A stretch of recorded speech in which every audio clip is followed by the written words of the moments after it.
Saya pikir kalau kita bicara soal dirty vote, saya mau nanya dulu teman-teman sebelum saya masuk ke situ. Sebenarnya apa sih keberhasilan Jokowi sampai saat ini?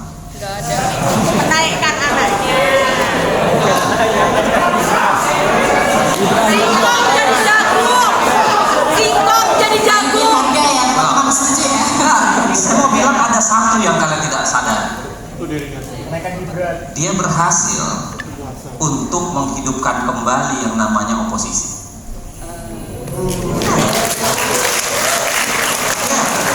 Apapun yang terjadi sekarang, saya agak gembira sebenarnya. PDI. Karena ini kali pertama loh kita bisa bareng dengan koalisi yang lebih kuat untuk melawan koalisi oposisi ya, untuk kuat melawan.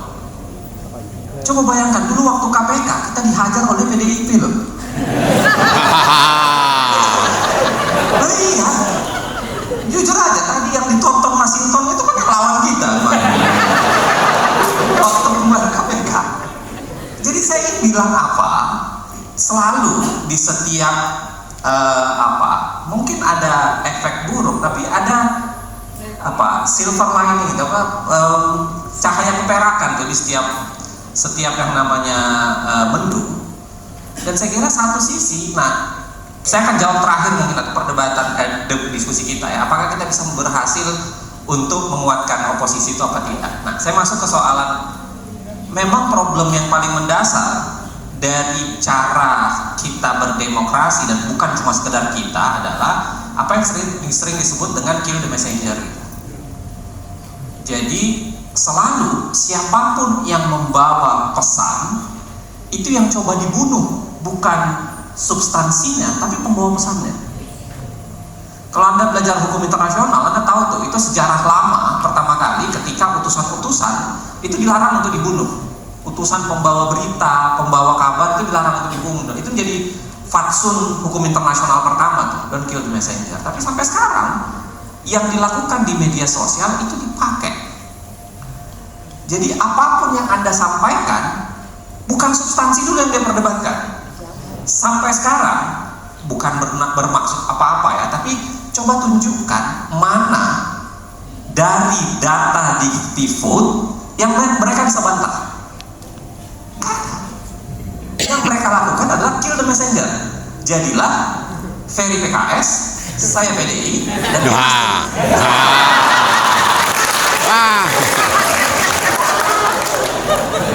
Allah.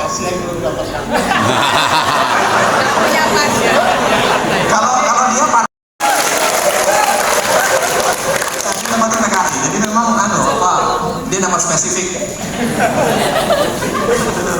Saya spesifik PKI, saya agak merah dikit, PDI, ya kan? Nasdem agak tengah-tengah, dia langsung Islami. Hanya jenggot aja sebenarnya. Padahal saya bilang kalau mau saya PDI, saya pasti Baitul Muslimin sebenarnya. Ya kan, sayang Islamnya gitu. Saya lanjut lagi pertanyaannya. Terus kenapa kita tidak bantah? Saran saya teman-teman, karena begini ya, keberhasilan menurut saya yang harus kita dengungkan dan selalu kita pakai sekarang dalam nuansa demokrasi adalah data scientific akademik. Harus kita dengungkan. Jangan lagi kita mau dibodohi. Kenapa? Coba baca datanya drone concrete. Teman-teman, ini bagi saya nggak tahu. Banyak blessing in disguise-nya. Banyak blessing in disguise menurut saya.